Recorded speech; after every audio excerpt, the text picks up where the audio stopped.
मिक़दाम बिन मादी करब रज़ियल्लाहु ताला अन्हु से रिवायत की है।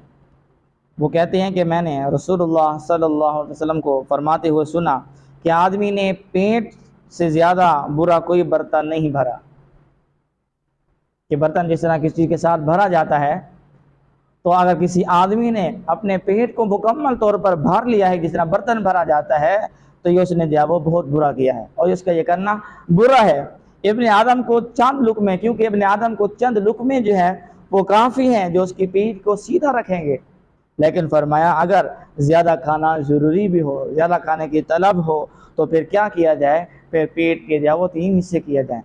फरमाया 1/3 पेट में जब वो खाना डाला जाए, खाना भरा जाए, और 1/3 जो है में क्या पानी डाला जाए, पानी भरा जाए, और 1/3 जो है वो सांस और हवा के लिए छोड़ा जाए। यानी कि 3 हिस्से किए जाएँ पेट के, तो एक हिस्से में खाना रखा जाए, भरा जाए, और दूसरे इस तिहाई में जो है वो पानी भरा जाए, और तीसरे तिहाई में जो है वो हवा और सांस के लिए जो है वो छोड़ दिया जाए।